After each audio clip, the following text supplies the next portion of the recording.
మన ప్రభు అయిన యేసుక్రీస్తు అతి శ్రేష్టమైన నామంలో మీ అందరికి కూడా నా వందనాలు తెలియజేస్తున్నాను. వాక్య ధ్యానం కొరకు అపోస్తులైన పౌలు హెబ్రీయులకు రాసిన పత్రిక 12వ అధ్యాయం 2వ వచనం. హెబ్రీ పత్రిక పరిచయం ఆల్రెడీ మీకు చెప్పాను, మళ్ళీ చెప్పాల్సినటువంటి అవసరం లేదని అనుకుంటున్నాను. డైరెక్ట్గా ప్రసంగంలోనికి రావడానికి ఇష్టపడుతూ ఉన్నాను. హెబ్రీ పత్రిక 12వ అధ్యాయం మొదటి వచనం మనం చూస్తే ఎంత గొప్ప సాక్షి సమూహం అని ప్రారంభించబడుతుంది. ఎంత గొప్ప సాక్షి సమూహం, ఆ సాక్షి సమూహం ఎవరు అనేది మనకి 11వ అధ్యాయంలో ఉంది.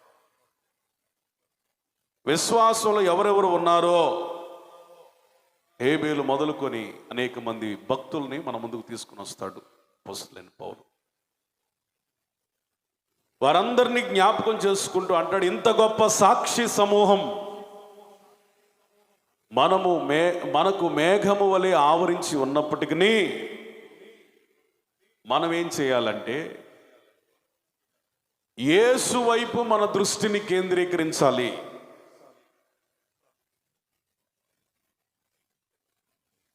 హేబేలు మొదలుకొని ఎంతో మంది భక్తుల గురించి వ్రాస్తూ ఇంకా చాలా మంది ఉన్నారని చెప్తాడు అపోస్తలుడైన పౌలు. ఈ ఘనమైన విశ్వాసం కలిగిన వారిని, విశ్వాస వీరులందరినీ మన ముందు పెట్టి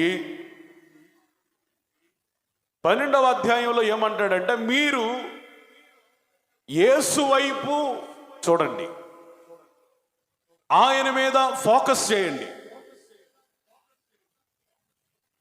ఎందుకు ఫోకస్ చేయాలి అంటే, ఆయన విశ్వాసానికి కర్త కాబట్టి. ఎందుకు ఫోకస్ చేయాలి ఆయన మీదే అంటే మరొక కారణం ఏంటంటే, మన ఎదుట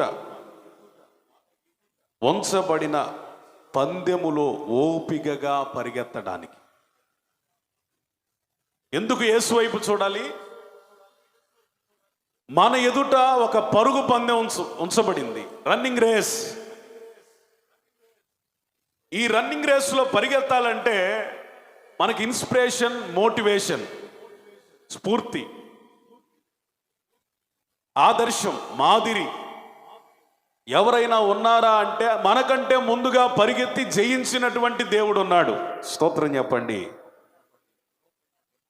ఆయన ఏ పరుగు పందెములో అయితే ప్రయాణించాడో, ఏ మార్గాల్లో అయితే ప్రయాణించాడో, ఏ కక్షలో అయితే ప్రయాణించాడో, పయనించాడో, ఏ సమస్యల గుండా వెళ్ళాడో, ఏ శోధనల గుండా వెళ్ళాడో, ఏ కష్టాల గుండా వెళ్ళాడో, ఏ పరిస్థితుల గుండా వెళ్ళాడో, ఎటువంటి మనుషుల మధ్యలో తిరిగాడో, కేవలం మనం కూడా అలాంటి పరుగు పందెములోనే ఉన్నాం. ఇప్పుడు అలాంటి పరుగు పందెంలో ఉన్నాము. మనం కూడా ఏం చేయాలంటే ఓపికతో పరిగెత్తాలి. ఎట్లా పరిగెత్తాలి చెప్పండి? ఓపికతో పరిగెత్తాలి. ఓపికతో పరిగెత్తడానికి యేసుక్రీస్తు వైపును చూడటం మాత్రమే కాదు, కానీ దాని ముందు 2 పనులు చేయాలి. మనం రెండిటిని విడిచిపెట్టాలి. ప్రతి భారమును. ఈ 2వ వచనమే పెద్ద ప్రసంగం అండి. ప్రతి భారము అదొక ప్రసంగం. సులువుగా చిక్కులు పెట్టు పాపం అదొక ప్రసంగం. విశ్వాసమునకు కర్త అదొక ప్రసంగం. ఆయన వైపు చూడడం అదొక ప్రసంగం. మన ఎదుట ఉంచబడిన పందెం అదొక ప్రసంగం. ఓపిక, ఎలాంటి పరిస్థితుల్లో ఓపిక కావాలో ఆల్రెడీ మీకు చెప్పాను. ఓపిక, ఆయన తన ఎదుట ఉంచబడిన ఇదొక ప్రసంగం, ఇదొక ప్రత్యేకమైన ప్రసంగం. ఆయన ఎట్లా పరిగెత్తాడయ్యా అంటే ఆనందము కొరకై అవమానమును నిర్లక్ష్యం చేశాడట, సిలువను సహించాడట, చివరికి ఫైనల్గా సింహాసనమును అధిరోహించాడు. అయితే నేను ఇంత సుదీర్ఘమైన ప్రసంగం చెప్పడానికి ఇష్టపడలేదు, కానీ నువ్వు పరుగు పందెంలో విన్నర్ అవ్వాలంటే ఫస్ట్ ఆఫ్ ఆల్ ఏం చేయాలి? ప్రతి భారమును విడిచిపెట్టాలి. ఏమండి, పరుగు పందెంలో ఉన్నటువంటి ఒక వ్యక్తి బరువులు మోసుకొని పరిగెత్తడం మనం ఎక్కడైనా చూసామా? పరుగు పందెంలో ఉన్నటువంటి వ్యక్తులు ఇంత లావుగా ఉండడం చూసామా? లేదు. అసలు పరుగు పందెంలో ముందు అసలు మనం అడుగు పెట్టాలంటే డాక్టర్స్ చెప్పేటువంటి మాట ఏంటంటే, బరువు ఎక్కువగా ఉంటే కనీసం నడవటం కూడా చేయొద్దంటారు, వాకింగ్ కూడా చేయొద్దంటారు. ఎందుకంటే మోకాళ్ళు అరిగిపోతాయండి అంటారు. మీకున్న బరువుకి మీరు వేగంగా నడిస్తేనే మోకాళ్ళు అరిగిపోతాయి అంటే, బరువు ఎక్కువైపోయినోడు పరిగెత్తడం ఎట్లా సాధ్యమైంది? ఒకవేళ పరిగెత్తితే ఎంత దుష్పరిణామాలు వస్తాయి? ఇక్కడ నువ్వు మొదట పరిగెత్తాలంటే పరిగెత్తడం ప్రధానమైనది కాదు, కానీ పరిగెత్తడానికి వీలుగా నీ బరువును తగ్గించుకోవాలి, భారమును విడిపించుకోవాలి, వెయిట్ లాస్ అవ్వాలి. ప్రతి భారమును తొలగించుకున్నప్పుడు నువ్వు తేలికవుతావు. స్తోత్రం చెప్పండి, హల్లెలూయా. మీరు కనుక ఎక్సెస్ అంటే ఎక్కువ అధికమైన బరువు ఉంటే వెయిట్ లాస్ వాళ్ళ దగ్గరికి వెళ్ళారనుకోండి, వాళ్ళు చెకప్ చేసి మీకు చెప్తా ఉంటారు, మీరు ఉండవలసినటువంటి బరువు కంటే ఇన్ని కేజీలు ఎక్కువ ఉన్నారండి, మీ ఎత్తుకి మీ వయసుకి ఐడియల్ వెయిట్ అంటే మాదిరికరమైనటువంటి వెయిట్ ఇదండి అని చెప్తారు. మిగిలిందంతా ఏంటయ్యా అంటే నీళ్లు అంటారు, కొవ్వు అంటారు, లేకపోతే ఇంకేదో వేస్టేజ్ అంటారు. మొత్తానికి అక్కడికి వెళితే వాళ్ళు మనలో ఎంత వ్యర్థత్వం ఉందో, ఎంత తొలగించబడాలో చెప్తారు. ఒకవేళ నువ్వు గనక ఉండవలసిన దానికంటే ఒక 10 కేజీలు ఎక్కువ ఉన్నావు అనుకో, వాళ్ళు చెప్తారు, అయ్యా మీరు 10 కేజీల బరువును మోస్తున్నారని చెప్తారు. ఏం చెబుతున్నారు? 10 కేజీల బరువు మోస్తారు. ఇంకా వాళ్ళు ఏం చెప్తారో తెలుసా? ఒక బకెట్ కొంతసేపు మోసి విడిచిపెడితేనే మీకు ఎంత సుఖంగా ఉంటుంది, మీరు 10 కేజీలు తగ్గితే ఇంకెంత బాగుంటారు తెలుసా, ఎంత సంతోషంగా ఉంటారు తెలుసా అని మనల్ని మోటివేట్ చేస్తారండి. అప్పుడు మనకేమనిపించింది అంటే తగ్గాలనిపించింది. దేవునికి స్తోత్రం చెప్పండి. అంటే ఎంత బరువును మోస్తున్నానా, ఎంత బరువును మోస్తున్నానా, నేను తేలిక అవ్వాలి. మరి సాధారణమైన మనుషులమైన మనకే ఎక్సెస్ వెయిట్ ఉంటే, అంత భారంగా అనిపిస్తూ ఉంటే, కొన్ని కిలోమీటర్ల వేగంతో లేకపోతే పరుగు తీయాల్సినటువంటి ఒక వ్యక్తి ఎంత ఐడల్ వెయిట్లో ఉండాలి, ఎంత మాదిరికరమైనటువంటి బరువుతో ఉండాలి ఆలోచించండి. బరువు తగ్గకుండా, భారము దించుకోకుండా పరిగెత్తడం అనేది బుద్ధిహీనత. నువ్వు గెలవకపోగా మధ్యలోనే కూలిపోతావు. ఒక మానవ మాతృలంగా మనం బరువు ఎక్కువైతేనే ఈ జీవన యాత్రలో సరిగ్గా నడవడం కష్టమైపోతున్నప్పుడు, ఆత్మీయతలో పరుగు పందెంలో పాల్గొనటానికి, దెయ్యం పొందడానికి కాదు, పాల్గొనటానికి ఫస్ట్ క్వాలిఫికేషన్ భారము తగ్గించుకోవాలి. గట్టిగా స్తోత్రం చెప్పండి, హల్లెలూయా. మొదటి భారం ఏంటి? అపోస్తలుల కార్యం 20వ అధ్యాయం 9వ వచనం. అప్పుడు ఐతుకోను ఒక యవనస్తుడు కిటికీలో కూర్చుండి గాఢ నిద్రపోయి, పౌలు చాలాసేపు ప్రసంగించుచుండగా నిద్రాభారము వలన జోగి 3వ అంతస్తు నుండి క్రింద పడి చనిపోయిన వాడై ఎత్తబడెను. అపోస్తలులైన పౌలు ఒక మంచి ప్రసంగం చేస్తా ఉంటేనండి, ఆత్మావేశంతో ప్రసంగిస్తా ఉంటే వాడు కిటికీ పక్కనే ఉన్నాడట.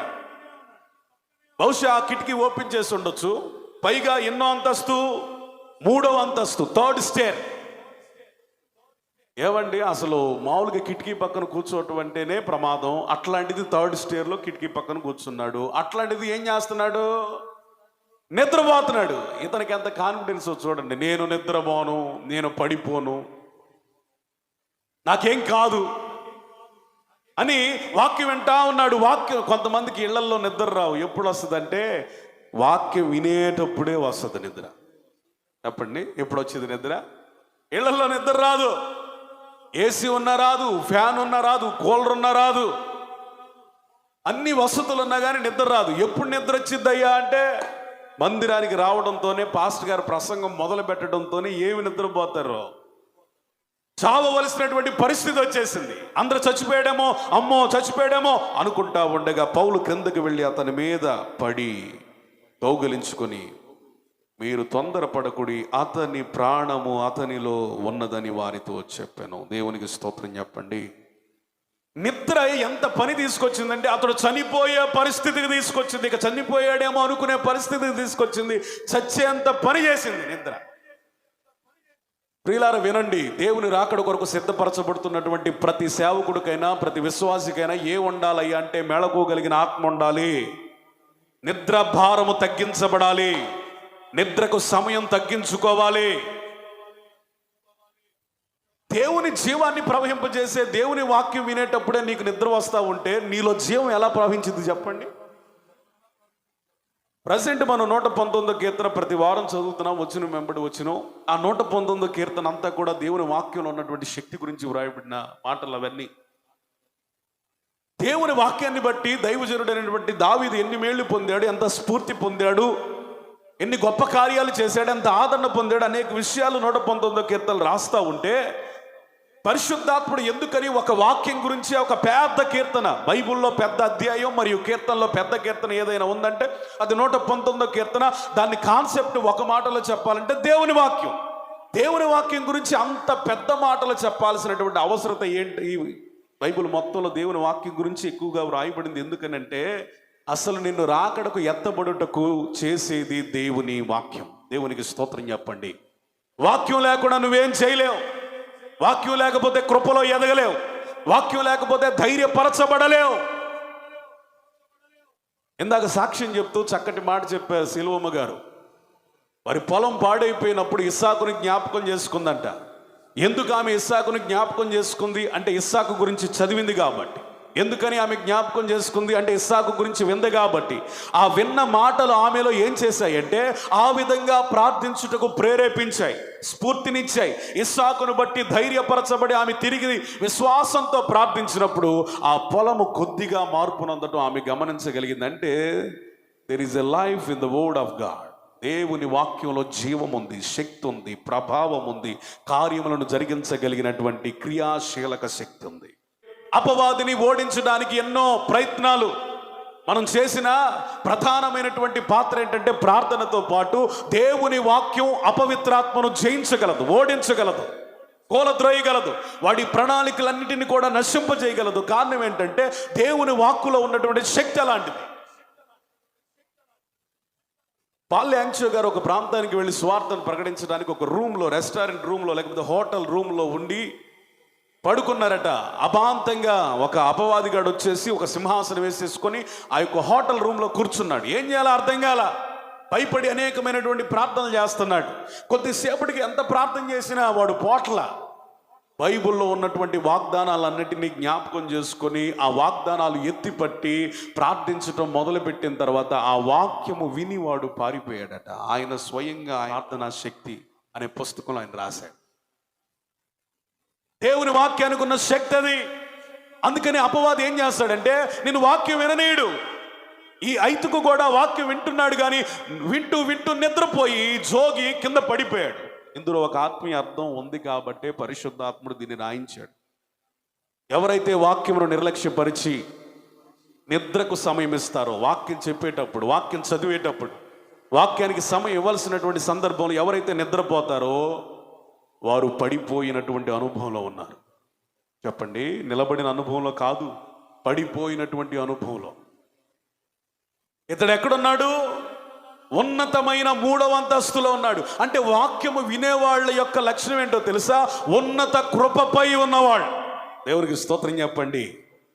వాక్యం చెప్పే నేను మాత్రమే కాదు, కానీ వినే మీ యొక్క స్థానం ఏంటంటే 3వ అంతస్తు.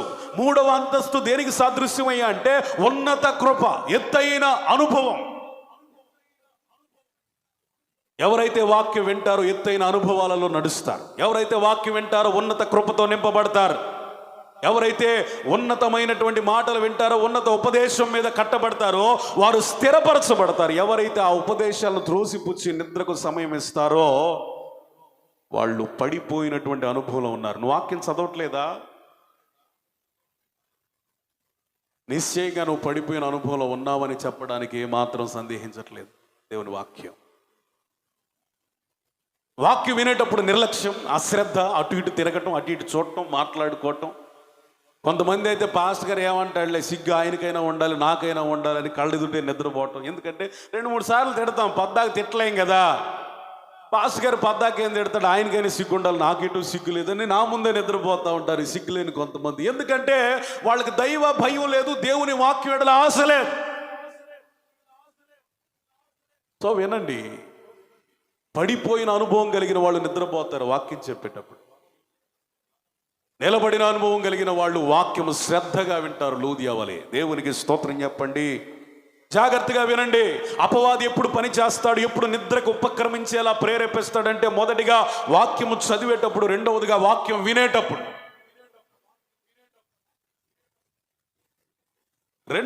అదే ఇంకా నిద్ర ఎప్పుడు వస్తుందంటే మార్కు సువార్త 14:40 చదవండి. ఆయన తిరిగి వచ్చి చూడగా వారు నిద్రించుచుండిరి, వారి కన్నులు భారముగా ఉండెను. ఏ భారం ఇది? ఆత్మల భారం కాదు. ఏ భారం ఇది? కన్నుల భారం. కొంతమంది నిద్ర ప్రార్థించేటప్పుడే నిద్రపోతారు. ఎప్పుడు? నిజంగా మేము హాస్టల్లో చదువుకునేటప్పుడు, నేను 8వ తరగతి చదివేటప్పుడు చుండూరులో రెసిడెన్షియల్ స్కూల్లో ఎంత చలికాలం అయినా సరే మాకు ఆసనాలు వేయించేవాళ్ళు, ఎక్సర్సైజులు చేయించేవాళ్ళు. ఉదయాన్నే 4:30-5కి లేపేవాళ్ళు పీడి వచ్చి ఇసులేసి. ఒకసారి రౌండ్ వేసేవాడు, రెండోసారి కూడా నిద్రపోయేవాళ్ళు, ఈత బెత్తంతో కొట్టేవాడు. అందుకని అందరు లేచేవాళ్ళు. చలికాలంలో కూడా ఆసనాలు వేయించేవాడు. కొంతకాలం ఏమైందంటే చలికాలం వచ్చేసరికి ఏమైపోయిందంటే ఆ రూమ్స్లో ఎక్సర్సైజ్ చేయిస్తారు, మిగిలిన కాలాల్లో బయటే చేయిస్తారు గ్రౌండ్లో. ఆ చలికాలంలో ఎంత నిద్ర బాగా వచ్చిందో మనందరికీ బాగా తెలుసు. పైగా అది ఉదయం 5-5:30 మధ్యలో. మేము అందరం కోరుకునే ఆసనం ఏంటంటే నిద్రాసనం. ఏ ఆసనం చెప్పండి? నిద్రాసనం కూడా ఉంది. అంటే నిద్రపోం, కానీ నిద్రపోయినట్లు ఆ భంగిమలో ఉండడం నిద్రాసనం. హలాసనం అంటే హలం అంటే ఎలా చెప్పొచ్చు, నాగలి వలె ఉండటం. ఇట్లా రకరకాల ఆసనాలు ఉన్నాయి. అందులో ఒక ఆసనం అంటే నిద్రాసనం. పీడి ఎప్పుడైనా అడుగుతాడు, జోగారే ఇప్పుడు ఏం ఆసనం వేద్దామంటే, సార్ నిద్రాసనం సార్. ఎందుకంటే నిద్రపోవచ్చు. కనీసం 5 నిమిషాలైనా నిద్ర దొరికిద్దని ఒక సంతోషం ఉండేది. నిజంగా 5 నిమిషాలు నిద్రపోయేవాళ్ళండి. వేరే ఆసనం చెప్పేదాకా ఎవడు మెళుకువలో ఉండేవాడు కాదు. రే లేండ్రా బాబు అంటే కానీ లేచేవాళ్ళం కాదు. అంటే నిద్రకి ఎంత శక్తి ఉందో చూడండి. అపోస్తుడైనటువంటి పేతురు ఒక విప్లవాత్మకమైన నాయకుడు, దైవజనుడు, బోధకుడు కాకమునుపు ఎవరయ్యా అంటే నిద్రపోతూ. అసలు పేతుర్ని సిలువకు దూరం చేసింది ఏదయ్యా ఉంది అంటే అది నిద్రే. కారణం ఏంటంటే యేసయ్య చెప్పకనే చెప్పాడు. ఏమని చెప్పాడంటే, మీరు శోధనలోనికి ప్రవేశింపకుండానట్లుగా మెళకువ కలిగి ప్రార్థన చేయమని చెప్పాడా లేదా? వారు చెప్పినా నిద్రపోయారు. అందుకనే ఆ నిద్రే వారిని శోధనలో నుంచి తప్పించకుండా శోధనలోనికి వెళ్ళేటట్లుగా చేసింది. ఆ నిద్రే యేసు ప్రభువును దూరం చేసింది. ఆ నిద్రే అబద్ధమాడేటట్లుగా చేసింది. ఈ నిద్ర ఎంత ప్రమాదకరమైందంటే అది అవమానాన్ని తీసుకొస్తుంది, జవాబు లేనటువంటి వ్యక్తులుగా మార్చేస్తుంది, అజ్ఞానులుగా మార్చేస్తుంది. గొప్ప ప్రవక్త అయినటువంటి యోనా ఎంతగా అవమానించబడ్డాడంటే, ఓ ఈ నిద్రపోత లేచి నీ దేవునికి ప్రార్థించని అన్యులతో చెప్పించుకోవాల్సినటువంటి అవసరత ఎందుకు ఏర్పడింది? అనేక మంది ఎదుట ఎందుకని అవమానపరచబడ్డాడు, హీనపరచబడ్డాడంటే నిద్ర ఎంత భయంకరమైన పాపాన్ని జరిగిస్తూ ఉందో ఒక మాట చూద్దాం. సామెతల గ్రంథము 6వ అధ్యాయం 10వ వచనం. నిద్రించేదనని కొంచెం కునికేదనని కొంచెం సేపు చేతులు ముడుచుకొని పరుండేదనని నీవనుచుందువు. చెప్పండి. దోపిడిగాడు వచ్చినట్లు దారిద్ర్యము నీ యొద్దకు వచ్చును, ఆయుధదారుడు వచ్చినట్లు లేమి నీ యొద్దకు వచ్చును. చాలు. నిద్ర విషయంలో క్రైస్తవులమైన మనకంటే కూడా అంధకార సంబంధులైన హిందువుల నుంచే మనం నేర్చుకోవాలి. వాళ్ళు ఎంత కష్టపడి ఉదయాన్నే 4ంటికి లేస్తారు, అవునా కాదండి? విగ్రహారాధన చేసేవాళ్ళు, 100 ఎకరాల పొలాలు ఉన్నవాళ్ళు కూడా ఉదయాన్నే 4ంటికే లేస్తారు. కానీ దేవుని బిడ్డలు అని చెప్పుకుంటున్న మనం, క్రైస్తవులమైన చెప్పుకుంటున్న మనం, వెలుగు సంబంధులమని చెప్పుకుంటున్న మనం ఎన్నింటికి లేస్తున్నాం ఆలోచించండి. దేవుని వాక్యం సెలవిస్తుంది, ఎవరైతే నిద్రకు ఎక్కువ సమయం ఇస్తారో వాళ్ళట దరిద్రులు అవుతారట. ఏమవుతారు? దరిద్రులు. శ్రద్ధ కలిగిన వారిని దేవుడు ఐశ్వర్యవంతులుగా మారుస్తాడు, నిద్రపోయే వారిని దేవుడు దరిద్రులుగా మార్చేస్తాడు. చాలా జాగ్రత్త నిద్ర విషయంలో. 1 తెస్సలోనిక పత్రిక 5వ అధ్యాయం, 1 తెస్సలోనిక పత్రిక 5వ అధ్యాయం 1 నుంచి నేను చదువుతా, వినండి.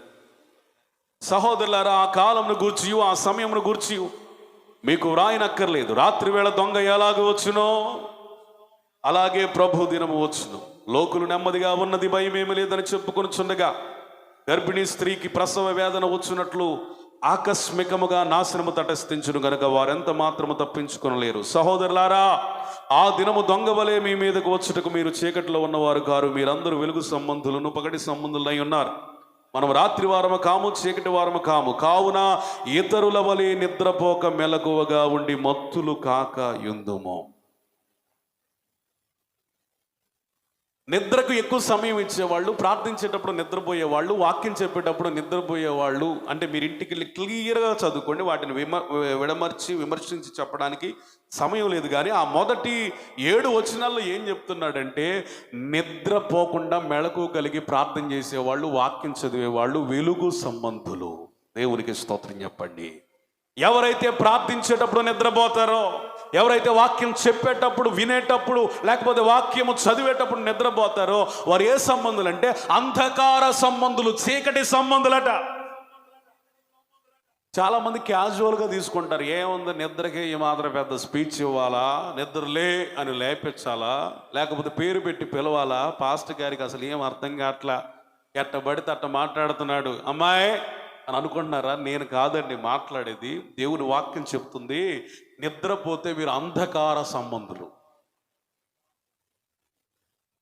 దేవునికి ఇవ్వవలసిన సమయాన్ని ఇవ్వకుండా నిద్రపోయే సోమరిపోతులు దరిద్రులు అవుతారని దేవుని వాక్యం సెలవుస్తుంటే, ఆయన ఇంకను చీకటి ఉండగానే వేకువనే లేచి అరణ్యమునకు పోయి ప్రార్థించినట్లుగా మనం నిత్యము కూడా ప్రార్థించగలిగిన కృప పొందుకున్నదముగాక. రెండవది,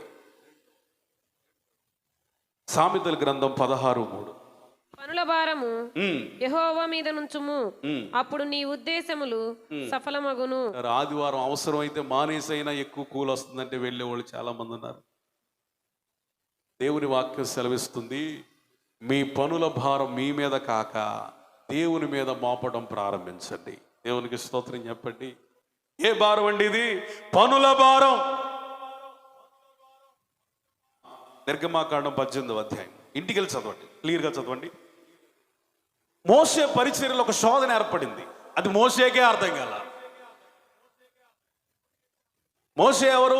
లక్షలాది ప్రజల ఇశ్రాయేలు నడిపించే సంఘ నాయకుడు.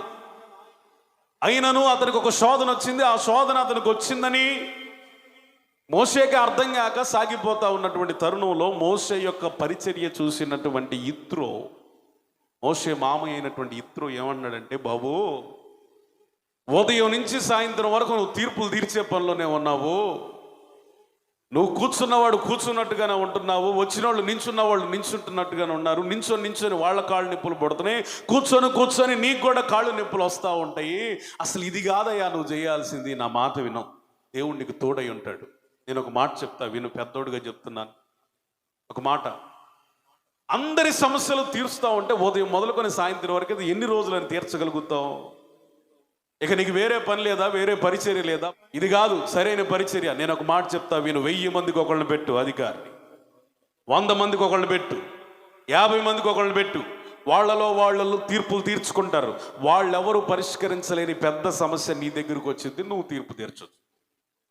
అప్పుడు యిత్రో మాటకి సమ్మతించినటువంటి మోషే ఓకే చేసి 1000 మందికి ఒకళ్ళని, 100 మందికి ఒకళ్ళని, 50 మందికి ఒకళ్ళని అధికారులు పెట్టి పెద్ద పెద్ద సమస్యలను తను పరిష్కరిస్తూ మోషే బైబుల్ నుంచే ఈ కోర్టులు వచ్చినాయి. జిల్లా కోర్టు చిన్న సమస్యల కొరకు, అంతకంటే పెద్ద సమస్యల కొరకు హైకోర్టు, అక్కడ కూడా న్యాయం జరగకపోతే ఎక్కడికి వెళ్తారు? సుప్రీంకోర్టు. ఈ శోధన తనకు అర్థం కాల. తన సమయం అంతా ఇతరులకు తీర్పు తీర్చడానికే వాడాడు. కానీ మంచి నాయకుడైనటువంటి మోషే యిత్రో సలహాను విని ఆ సలహా ప్రకారం పాటించినప్పుడు అతడు తన 24 గంటల్లో చాలా గంటలు సేవ్ చేసుకోగలిగాడు. ఈరోజు మనకి పనే జీవితం అయితే ఎప్పుడు ప్రార్థన చేస్తాం చెప్పండి? పిల్లరా, వింటున్నారా సంగబిడ్డలారా? నువ్వు పనికే నీ శరీరాన్ని నీ సమయాన్ని వినియోగిస్తే ఎప్పుడు ప్రార్థన చేస్తావు? నీ జీవితంలో ఇంకా వేరే బాధ్యత లేవా? ప్రార్థన చేసే బాధ్యత లేదా? దేవుని సన్నిధిలో నుండి పారిపోయి మనం సంపాదించగలిగింది ఏది లేదు. ఏదైనా పొందుకోవాలంటే దేవునికి సమయం ఇచ్చిన తర్వాతే పొందుకోగలం. స్తోత్రం. ప్రార్థన చేయకుండా పరుగులు తీస్తే దేవుడు నిన్ను ఆశీర్వదిస్తాడు అనేది నీ అమాయకత్వం, భ్రమ. వాక్యానికి సమయం ఇవ్వకుండా పరుగులు తీసి పనులకు వెళ్ళేవాళ్ళారా, వినండి. మీరు చేస్తున్న లోపం ఇదే. ప్రార్థనకు మొట్టమొదటి సమయం ఇచ్చి అక్కడి నుంచి ఇల్లు కదలండి. మీరు చేసే ప్రతి పని ఆశీర్వదిస్తాడు దేవుడు. స్తోత్రం చెప్పండి. అంతేగాని ప్రార్థన చేయకుండా, వాక్యం చదవకుండా, ఆ దైవ భక్తిని కాపాడకుండా పనుల మీద వెళ్ళి దేవుడు శ్రద్ధ కలిగిన వారిని ఆశీర్వదిస్తాడు, కష్టపడిన వాళ్ళని దీవిస్తాడు అని ఆ వాక్య లేఖనాలను ఆధారం చేసుకొని సులువైన పాపంలో చిక్కుకోవద్దు. కానీ దేవుడు మీకు ఇచ్చిన 24 గంటల్లో కనీసం కొన్ని గంటలైనా దేవునికి ఇవ్వడం నేర్చుకోండి. మీరు ఎంత పనైనా చేయండి, ప్రార్థన సమయం మాత్రం ఉండాలి. ఎంత పనైనా చేయండి. చదువు వచ్చిన ప్రతి ఒక్కరు వాక్యం చదవాలి. ముసలావిడు, ఆమెకు వాక్యం అంటే ఎంత ఆసక్తి అంటే, చదువు రాకపోయినా ప్రతిరోజు కూడా ఎంతో కొంత డబ్బులు ఇచ్చి తన మనవడి చేత 2-3 అధ్యాయాలు చదివించుకునేదట. ఒకరోజు ఆ మనవడు ఊరెళ్ళాడు. చదివే వాళ్ళు ఎవరు లేరు. ఈమెకేమో వాక్యం చదవకపోతే పిచ్చెక్కినట్టుగా ఉంది. బైబిల్ తీసుకొని రోడ్డు మీదకి వచ్చి ఎవరైనా చదువుకునేవాడు కనపడితే ఆపి అయ్యా అయ్యా అయ్యా అని బ్రతిమలాడి వాక్యం అని చదివించుకుని ఆ దినం దేవుని వాక్యాన్ని బట్టి ధైర్యపరచబడదామని బయటకు వస్తే ఒక పోలీస్ కనపడ్డాడు. ఏంటమ్మా ఇక్కడ నిలబడ్డావు, ఏమైనా సహాయం కావాలంటే, లేదు బాబు, ఏమనుకోకుండా ఒక అధ్యాయం నా కొరకు చదువు అన్నప్పుడు, సమయం అవుతుందమ్మా, లేదు బాబు దయచేసి ప్లీజ్ ప్లీజ్ ఒక్క అధ్యాయం చదువు అంటే ఇంట్లోకి తీసుకువెళ్ళి ఒక్క అధ్యాయం చదివించుకో. ఈ పుస్తకం ఏదో బాగుందమ్మా, ఇందులో మంచి మాటలు ఉన్నాయి, దీన్ని ఏమంటారంటే బైబిల్ అంది. నాకు కూడా ఏదన్నా ఒకటి ఉంటే ఇస్తావా అంటే ఒకటి ఇచ్చింది. ఈ పోలీసు డ్యూటీ అయిపోయిన తర్వాత ఆ బైబిల్ శ్రద్ధగా ఇంటికి వెళ్ళి చదవటం ప్రారంభించిన తర్వాత దేవుడు పోలీసు యొక్క హృదయాన్ని తెరిచాడు. తను పాపిననే విషయాన్ని గ్రహించగలిగాడు. ఆ దినపు వాక్యం ద్వారా ఆమె మాత్రమే లబ్ధి పొందలేదు, కానీ చదివినటువంటి పోలీసు బాప్తీసం తీసుకోవడానికి సిద్ధపడ్డాడు. తన వాక్యానికి ఉన్నటువంటి శక్తి ఏంటంటే, వినే నీలో పనిచేస్తుంది, చెప్పే నాలో కూడా పనిచేస్తుంది. కొన్ని సందర్భాల్లో నేనేం చేస్తానంటే, నేను చెప్పిన ప్రసంగాన్ని నేనే వింటాను. ఆ ప్రసంగాన్ని నేనే విమర్శించుకుంటూ, విశ్లేషించుకుంటూ, ఎనాలిసిస్ చేసుకుంటూ ఇంకేదైనా బెటర్గా చెప్పగలనేమోనని ఆ ప్రసంగాన్ని 2-3 సార్లు వింటున్నప్పుడు నాకు విచిత్రమైన సంఘటన ఏంటంటే, వాక్యం చెప్పేటప్పుడు బలపరచబడేది కొద్దిగా అయితే, వినేటప్పుడు ఎవరో వేరే ప్రసంగికుడు చెప్తున్నట్లుగా నాకు అనిపించి పరిశుద్ధాత్ముడు నన్ను మరింతగా బలపరుస్తుంది. నేనే చెప్పినా ఆ వాక్యం నన్ను కూడా బలపరుస్తుంది. సో వాక్యానికి ఉన్నటువంటి శక్తి, ప్రార్థనకు ఉన్నటువంటి శక్తి. మీ అందరికీ సవినయంగా మనం చేసేది ఏంటంటే, పనుల భారం వలన మీరు ఎప్పుడు కూడా తప్పిపోకుండానట్లుగా చూసుకోండి. దానియేలు కంటే మనం గొప్ప బిజీ కాదండి. అన్ని పదవులు ఉన్నా కానీ, అంత నిర్విరామమైనటువంటి బాధ్యతలు ఉన్న పదవి ఉన్నా, ముమ్మారు ప్రతి దినం ప్రార్థించిన గొప్ప ప్రార్థనా పరుడు. దేవునికి స్తోత్రం చెప్పండి. ఆ దానియేలు గురించి మనం చదువుతూ ఉన్నప్పుడు వాక్య లేఖనాల పట్ల అతనికి ఉన్న అవగాహన మనకు అర్థమవుతుంది. అంటే అతడు వాక్యమును ధ్యానించినటువంటి వ్యక్తి. ఇస్సాకు పొలములో ఉన్న వాక్యమును ధ్యానించినటువంటి వ్యక్తి. దావీదు ఒక రాజే అయినప్పటికీ తనకున్న సమయంలో ప్రార్థనను విడిచిపెట్టలేదు, దేవుని మందిరమును విడిచిపెట్టలేదు, దేవుని సన్నిధిని వదిలిపెట్టలేదు. సమపాళ్లలో జీవితాన్ని అనుభవించాడు కాబట్టి అతని జీవితం ఆశీర్వాదకరంగా మార్చబడింది. దేవునికి స్తోత్రం చెప్పండి. Too much of anything is harmful. అతి ప్రతి దాంట్లో కూడా ప్రమాదకరమే. ఎక్కువగా తింటే ప్రమాదకరమే, ఎక్కువగా ఉంటే ప్రమాదకరమే, ఎక్కువగా మాట్లాడితే ప్రమాదకరమే, ఎక్కువగా పని చేసినా కూడా ప్రమాదకరమే. 24 గంటల్లో ఏ బాధ్యతలు ఉన్నాయో అన్నీ కూడా సమపాళ్లల్లో నిర్వర్తిస్తే ఆ జీవితం అందంగా ఉంటుంది, ఆశీర్వాదకరంగా ఉంటుంది. పని చేస్తావు, రేపు చనిపోతావు, ఏం తీసుకెళ్తావు? మహా అయితే నీ పిల్లలకి ఆస్తి రాసిస్తావు, వాళ్ళని ఐశ్వర్యవంతులుగా చేస్తావు. బ్రతుకున్న నీ పిల్లలు నీ పేరు చెప్పుకొని తింటారు, కానీ చనిపోయిన నీకేం ఒరిగిద్ది చెప్పు? ఒక మంచి భక్తుడు అన్నాడు, ప్రపంచంలో ఉన్నటువంటి క్రైస్తవులందరూ యేసును బట్టి ఎన్నో కోల్పోవచ్చు, కానీ ఆత్మరక్షణ మాత్రం కోల్పోరు. స్తోత్రం చెప్పండి. డబ్బును కోల్పో, మనుషులను కోల్పో. ఈ జీవన ప్రయాణంలో వేటినైనా నువ్వు కోల్పోతావు నిజమైన క్రైస్తవుడు అయితే. కానీ ప్రార్థనా సమయాన్ని, ఆత్మరక్షణని, భక్తి జీవితాన్ని కోల్పోకూడదు. జాగ్రత్తగా వినండి. ఎవరైతే ఆదివారం పూట పెళ్లిళ్ళకి వెళ్తారో వారు అంధకార సంబంధులు. దేవుని రాకడ కొరకు సిద్ధపరచబడే వారికి ఉండవలసినటువంటి లక్షణం ఏంటో తెలుసా? ఆదివారము ప్రభువును మాత్రమే స్తుతించాలి. ఎందుకంటే ఇది ప్రభు యొక్క దినం, పరిశుద్ధ దినం. ఇది లోక వార్తలకు దీనికి స్థానం ఉండకూడదు. లోక సంబంధమైన క్రియలకు సంబంధం ఉండకూడదు. జీవన వ్యాపారంలో మనం మునిగిపోకూడదు. మన ప్రధానమైనటువంటి ఆశ ఏమై ఉండాలంటే ఈ దినము దేవుని ఏ విధంగా సంతోషపరచగలనా, ఏ విధంగా స్తుతించగలనా, ఏ విధంగా సాక్ష్యం ఇవ్వగలనా, ఎంత మంచి వాక్యాన్ని సంపాదించుకోగలనా, దేవుళ్ళు ఏ విధంగా ఎదగగలనా అని ఆదివారం గురించి తలంపులే ఉండాలి. యెషయా గ్రంథంలో వ్రాయబడినటువంటి అద్భుతమైన మాట ఉంది. 58వ అధ్యాయం 13వ వచనం. నా విశ్రాంతి దినమున వ్యాపారము చేయ. ఇసుక కూడా భారమైనదట. అంతకంటే బరువైనది ఏదైనా ఉందంటే మన కోపం. ఈరోజు కోపం గురించి మాట్లాడుతున్నటువంటి నేను ప్రాథమికంగా ఒప్పుకోవాల్సినటువంటి విషయం ఏంటంటే, నేను ఒక కోపిస్తుని, షార్ట్ టెంపర్, ఎన్నో విషయాలకు కోపపడేటువంటి మనస్తత్వం కలిగిన వాడిని. కానీ దేవుడు నన్ను ఏ విధంగా మార్చేశాడంటే, ఆయనతో నడుస్తున్న కొలది కోపమును తగ్గించి సాత్వికపు అడుగులు వేయటానికి కృపను అనుగ్రహిస్తుంది. దేవునికి స్తోత్రం చెప్పండి. నాకు చాలా కోపమట మూర్ఖుని హృదయంలో, శరీరంలో సుఖ నివాసం చేసిద్దంట. అసలు కోపపడేవాడి గురించి వ్రాయబడిన మాట ఏంటంటే, హీఈస్ ఫూల్. ఆడవాళ్ళైనా మగవాళ్ళైనా, వృద్ధులైనా పిల్లలైనా, కోపపడేవాడు ఎవడయ్యా అంటే ఫూల్. నేనంటాను, దేవుని పరుగు పందెంలో మనం నిలబడాలంటే ఈ కోపం అనేది తగ్గించబడాలి, తగ్గిపోవాలి.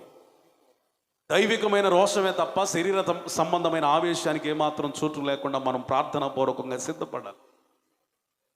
ఎందుకో తెలుసా? నరుని కోపము దేవుని నీతిని నెరవేర్చలేదు. దేవుని నీతిని నెరవేర్చుటలో ప్రధానమైన ఆటంకం ఏదైనా ఉందంటే మనిషి యొక్క కోపం. ఈ మనిషి కోపం ఎంత బరువైనదంటే, ఆ కోపము ఎవడి మీద పడినా, ఏ వ్యక్తి మీద పడినా వాడు నలిగిపోవాల్సిందే, కృంగిపోవాల్సిందే, పడిపోవాల్సిందే, చెడిపోవాల్సిందే. అంత భయంకరమైన కోపాన్ని పెట్టుకొని కోపము మన హృదయంలో సుఖ నివాసం చేస్తూ ఉండగా ఏ విధంగా తేలికగా పరిగెత్తగలం, ఏ విధంగా వేగంగా పరిగెత్తగలం? కొంతమంది అత్తలు ఉంటారండి, ఊళ్ళో వాళ్ళందరితో ఎంత రాసుకొని పూసుకొని తిరుగుతారో, సొంత కోడలంటే మాత్రం ఎంత కోపం. కొంతమంది కోడళ్ళు ఉంటారండి, అందరూ బంధువులే కానీ అత్త మాత్రం బద్ధ శత్రువు. ఎంత కోపమో. కొంతమంది పురుషులు ఉంటారు, ఊరు మొత్తం ఆయనకి స్నేహితులు, ఇంటికి వచ్చి భార్యతో మాట్లాడడం. అన్నం తినయ్యా అంటే అక్కడ పెట్టు అంటాడు, ఏందో పెద్ద ప్రెస్టేజ్ లాగా. ఊరు మొత్తం స్నేహితులే కానీ కొంతమంది స్త్రీలకి పురుషుడు మాట్లాడితే చిరాకు. అసలు నీకు మాట్లాడటం రాదు, నోరు తెరవాకో అంటారు కొంతమంది. గృహదర్శనాలకు వెళ్ళినప్పుడు కొంతమంది చూస్తాను, అంటే పాస్టర్ గారు ముందే పురుషుల్ని కంట్రోల్ చేస్తూ ఉంటారు కొంతమంది. దేవా, స్త్రీలకు ఎంత మారు మనసు అవసరమైన. మన కోపం ఎంత ప్రమాదకరమైందో ఎప్పుడు అర్థమైందో తెలుసా? ఒకసారి 1 గంట సేపు ఓపిక పట్టు, కోపపడకుండా. నీ కోపం వచ్చింది కానీ అనే పరిస్థితికి వచ్చింది, లేకపోతే కొట్టే పరిస్థితికి వచ్చింది, లేకపోతే ఇంకేదో చేసే పరిస్థితికి వచ్చింది, కంట్రోల్ చేసుకో. ఆ గంట తర్వాత ఆలోచించడం ప్రారంభించు. ఒకవేళ నేను అప్పుడు కోపపడితే ఎంత నష్టం జరిగేదా, ఈ మాట అనేవాడిని, ఈ పని చేసేవాడిని. ఎప్పుడు అర్థమైందంటే ఆఫ్టర్ 1 అవర్. ఎందుకో తెలుసా? కోపం అనేది ఆత్మీయ రంగంలో పరిగెత్తడానికి, పరుగు పందెంలో, కక్షలో సరిగ్గా పరిగెత్తడానికి పెద్ద బరువట.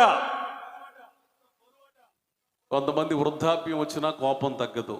తల మీద వెంట్రుకలు రాలిపోతా ఉంటాయి కానీ కోపము మాత్రం రాలిపోదు వృద్ధులకి. వీళ్ళంటారు, వీళ్ళేదో వయసులో ఉన్నట్టు ఈ ముసలోడికి అసలు కోపమే పోలేదండి. స్తోత్రం చెప్పండి. పురుషులారా, మీరు కోపమును తగ్గించుకొని సంశయము లేక పవిత్రమైన చేతులెత్తి ప్రార్థించాలి. దేవునికి స్తోత్రం చెప్పండి. పురుషులకి ఎట్లా ప్రార్థన చేయాలని అపోస్తలుడైన పౌలు సలహా ఇస్తున్నాడంటే, సంశయము లేక, అంటే వివాదాలు లేక, కోపము లేక, అప్పుడు మన చేతులు ఏమవుతాయి అంటే పవిత్రతతో నింపబడతాయి. ఆ పరిశుద్ధ జీవితంతో చేతులు ఎత్తి ప్రార్థన చేసినప్పుడు ఆ ప్రార్థనను పరలోకమందున్న తండ్రి ఆమేన్ అంటాడు. దేవునికి స్తోత్రం చెప్పండి. మన ప్రార్థన వినబడాలంటే కోపము తగ్గించబడాలి. మన ప్రార్థన వినబడాలంటే కోపము కనబడకూడదు. కోపపడుడి గాని కోపపడుడి కాడి పాపము చేయకుడి. సూర్యుడు అస్తమించు వరకు మీ కోపము నిలిచి ఉండకూడదు. కింద వచ్చిన చాలా ఇంపార్టెంట్. అపవాదికి చోటు ఇయ్యకుడి. కోపపడుడు గాని ఏం చేయకూడదట? కోపపడుడి గాని ఏం చేయకూడదట? గట్టిగా చెప్పండి. పాపము చేయకూడదు. అంటే there is a sin in the time of angry. కోపపడే సమయంలో దైవికమైన కోపం ఉంటుంది. అట్ ద సేమ్ టైం కోపపడేటువంటి సమయంలో అపవాదికి అవకాశం కూడా ఉంటుంది. అక్కడ పాపము జరిగేటువంటి పరిస్థితి ఉంటుంది. మోషేకు ఒక దినానికి కోపం వచ్చింది. కోపం అయితే అది రీజనబుల్లే, నిష్కారణంగా కోప్పడలేదు. మంచి కారణంతోనే కోప్పడ్డాడు. తిరుగుబాటుదారులు కాబట్టి కోప్పడ్డాడు. కోప్పడిన తర్వాత అతనికి కోప్పడితే దేవుడు ఏమనేవాడు కాదు, కానీ కోపంలో ఒక మాట అన్నాడు, ద్రోహులారా. ఏ మాట చెప్పండి?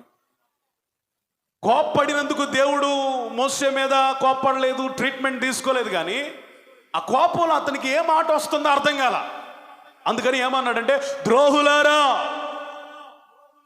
మోషే అంత మంచి నాయకుడైనా, అంతమందిని నడిపిస్తా ఉన్నా మోషేని ఆ ఒక్క మాటతో దేవుడు పట్టుకున్నాడు. నేను అంటాను, బోధించే నేనైనా వినే మీరైనా సమాజంలో బ్రతుకుతున్నప్పుడు, సంఘంలో బ్రతుకుతున్నప్పుడు కోపం ఎంత ప్రమాదకరమైందంటే మన అభిషేకాన్ని కూడా త్రుంచివేయగలదు, అధః పాతాళానికి తొక్కగలదు, మనకున్న పేరు ప్రఖ్యాతులను తీసివేయగలదు, మనకున్న సాక్ష్యాన్ని కోల్పోయేటట్లు చేయగలదు, మనకున్న ఘనతను ఘనహీనతగా మార్చగలదు. మోషే కంటే ఎంతో అల్పులమైన మన కోపం ఎన్నిసార్లు పాపానికి దారితీసింది. కొంతమంది భర్తలకి కోపం వచ్చినప్పుడు ఏ మాట అంటారో వాళ్ళకి తెలియదు, బండబూతులు మాట్లాడేస్తారు. ఎవరంటే వీళ్ళు బైబిల్ పట్టుకునే వాళ్ళే. భయంకరమైన బూతులు మాట్లాడేస్తారు. ఎవరయ్యా వీరంటే బైబిల్ పట్టుకుని, పరిశుద్ధ గ్రంథాన్ని పట్టుకుని మందిరానికి వచ్చేవాళ్లే. కొంతమంది మందిరానికి వచ్చే స్త్రీలే కానీ కోపం వస్తే భర్తలను ఏమంటారో, పిల్లల్ని ఏమంటారో వాళ్ళకి అర్థం కాదు. ఎందుకు? కొంతమంది చావు శాపనార్థాలు పెడతారు. ఏనాడు పోతావో అని మెటికలు విరుస్తామంటారు భర్తని.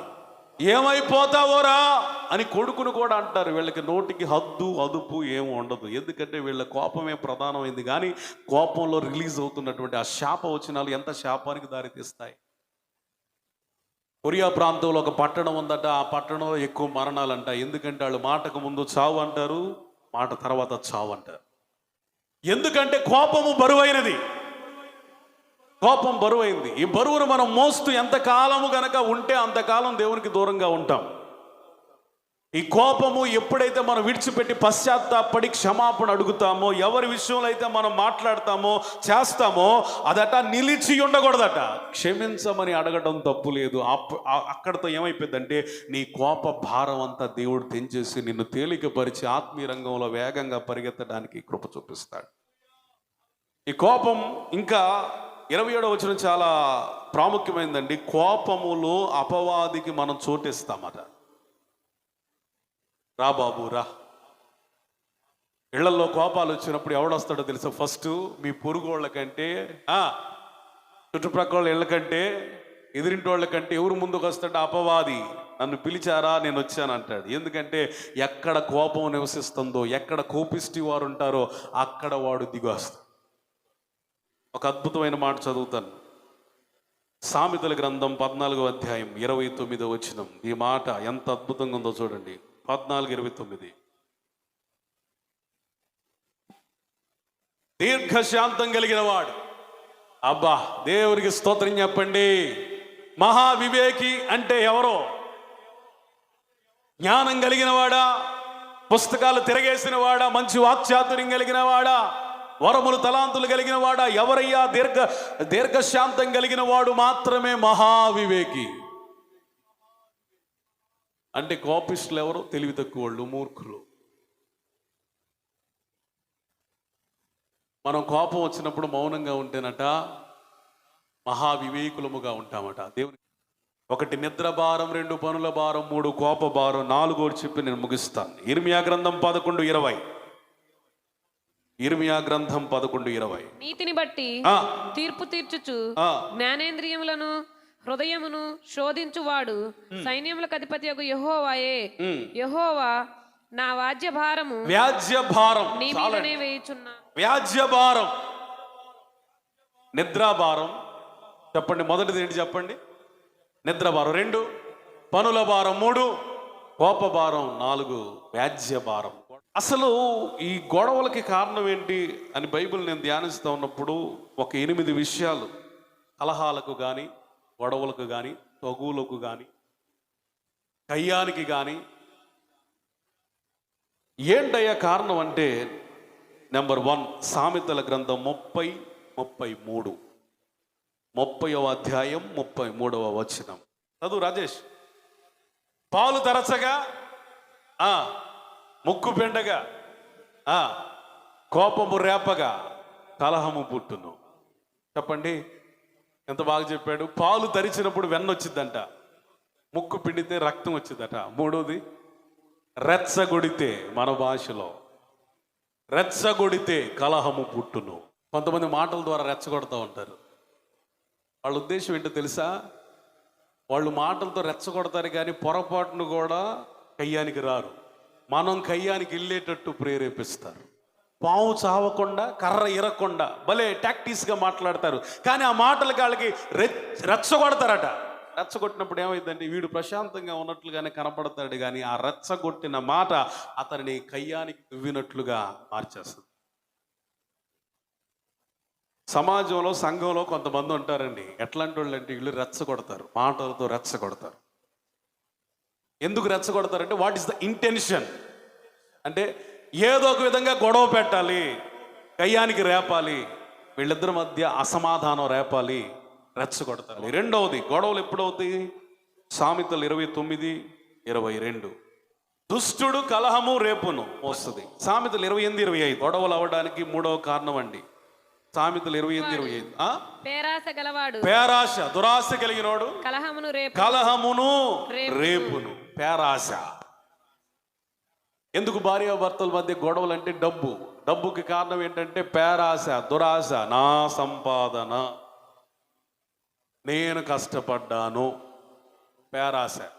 ఏంటి డబ్బులు సంపాదించిన డబ్బులన్నీ ఏమైపోయినాయి, ఇంట్లో బీరువాల కనబట్టలేదు అంటది భార్య. ఈ భర్త అంటాడు, నేను తిండి పెడతావే నీకు ఎక్కువ, నేను సంపాదించే రూపాయి నువ్వు లెక్క అడుగుతావా, నువ్వెంత, నీ పిసాది ఎంత, అసలు ఏమనుకున్నావు నువ్వు అంటాడు. దురాశ, డబ్బు సంబంధమైనటువంటి దురాశ ఏం చేస్తుందంటే ఇద్దరి మధ్య చిచ్చు రేపుతుంది, గొడవలు రేపు. కొంతమందికి గొడవలు ఎందుకు అవుతాయి అంటే దురాశ. ఇంట్లో డబ్బు విషయమై ప్రతి నిత్యం గొడవలు ఉంటాయి. కొంతమంది పిల్లలు ఇవ్వట్లేదని కొంతమంది గొడవ పడేవాళ్ళు కొంతమంది ఉంటారు. భర్త ఇవ్వట్లేదని గాయపడేవాళ్ళు కొంతమంది ఉంటారు. భార్య ఇవ్వట్లేదని భర్తలు ఫీల్ అయ్యేవాళ్ళు కొంతమంది ఉంటారు. చివరికి ఈ పేరాశ ఎక్కడి దాకా తీసుకువెళ్తుందంటే ఫీల్ అయిపోయేటట్లుగా చేస్తుంది, ఆత్మహత్యలకు కూడా పురికొల్పుతుంది. చాలా జాగ్రత్త. డబ్బు ఈరోజు ఉంటుంది, పోద్ది, కానీ బంధాలు నిత్యము నిలకడగా ఉంటాయి. అబ్రహాముకి లోతుకి పెద్ద గొడవ వచ్చిందండి. అంటే వాళ్ళకి గొడవ రాలా, పశువుల కాపర్లకు వచ్చింది, వాళ్ళకు డైరెక్ట్ కావాలా.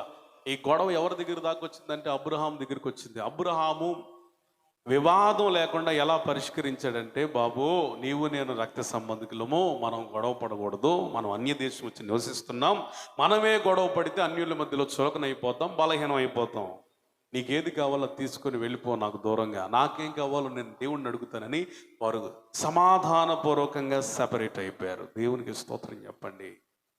మనం విడిపోయేటప్పుడు కూడా ఒకవేళ అలాంటి భయంకరమైన పరిస్థితులు వస్తే విడిపోయేటప్పుడు కూడా ఎట్లా విడిపోవాలండి? సమాధానకరంగా. పేరాశ ఎంత గొడవల కారణమైందో ఒక మీకు లైవ్ ఎగ్జాంపుల్ చెప్తాను. ప్రతి నిత్యము కోడల్ని ఒక అత్త తిడతది. ఎందుకు తిడతది అంటే, అసలు నూనె నెలగోడ రాటల్లా 5 కేజీలు తీసుకొచ్చిన, అసలు ఈ అమ్మాయి కూర చేస్తే అసలు నూనె వంటలేదు. మన ఇంట్లో వినబడే కదండి, కొత్త మాటలేం కదా. ఇక ఈ నూనె నిమిత్తం ఏమండి, ఇక కోడలతో మాట్లాడదు అత్త. కొంతమంది ఉంటారండి, ఒకే ఇంట్లో ఉంటారు కానీ ఈ పేరాశ ఎంతదంటే వంటగదిలో వస్తువులు కూడా దాచిపెట్టుకుంటారు. స్తోత్రం చెప్పండి. ఒకే ఇంట్లోనే ఉంటారు. అత్తకు తెలియకుండా కోడలు తింటది, కోడలు తెలియకుండా అత్త తింటది. పేరాశ. సామెతలు 26:21. బొగ్గులు అగ్నికి కట్టెలు, వేడి బూడిదకు బొగ్గులు అగ్నికి కట్టెలు, కలహములు పుట్టించుటకు కలహప్రియులు. కొంతమంది ఏ ప్రియులు ఉంటారండి? గొడవలు ప్రియులు. గొడవలు పెట్టడానికి భలే ఇష్టం వాళ్ళకి. నేను బాగా స్టడీ చేసిన తర్వాత, మనూరులో పరీక్షించిన తర్వాత, గొడవలు పెట్టేవాళ్ళు ఎవరయ్యా అంటే పని పాట లేని వాళ్ళు. మీరు ఏ ఊరైనా చూడండి, ఏ ఇల్లు అయినా చూడండి, ఒక వ్యక్తి ఇంకొక వ్యక్తి గొడవకు కారణం అవుతున్నాడంటే ఆడికి ఏ పని లేదు. ఏ పని చేయనోడు, కష్టపడినోడు ఏం చేస్తాడు తెలుసా? ఎవరి మధ్యలో గొడవలు పెడదామా అని చూస్తాడు. మీరు బాగా ఆలోచించండి. పని పాట లేనోళ్ళు, సంపాదించలేనోళ్ళు, కష్టపడినోళ్ళు, సోమరిపోతులు, వీళ్ళు చేసే పని ఏంటంటే బాగుపడేవాడిని చూసి ఓర్చుకోలేరు. ఏదో ఒక విధంగా గొడవలు రేపడానికే వాళ్ళు ప్రయత్నం చేస్తారు. కాబట్టి ప్రతి ఒక్క వ్యక్తి ఇంట్లో పని కలిగి ఉండాలి. పని చెయ్యని వ్యక్తి మైండ్ ఎట్లా ఖాళీగా ఉన్న వ్యక్తి మైండ్ అంటే తెలుసా? దెయ్యాల కొంప. ఏమంటే ఏ వ్యక్తి అయితే పని చేయడో అతని మైండ్ ఏంటో తెలుసా? ఈవిల్ స్పిరిట్ పనిచేస్తూ ఉంటుంది మైండ్లో. ప్రతి ఒక్కడు కూడా కష్టపడాలి. శక్తి ఉన్నప్పుడు, బలం ఉన్నప్పుడు, ఆయుష్ ఉన్నప్పుడు, ఆరోగ్యం ఉన్నప్పుడు, మంచి బలం మీద ఉన్నప్పుడు ప్రతి ఒక్కరు కూడా కష్టపడి పని చేయాలి. దీనివల్ల మనకు జరిగేది ఏంటి, ఒరిగేది ఏంటయ్యా అంటే ఇతరులతో గొడవలు పడడం. ఖాళీగుంటే ఏమైందంటే అపవాది ప్రేరేపించేది, పో వాడి మీదకు పో, ఆమె మీదకు పో, గొడవలు రేపుతూ ఉంటాడు.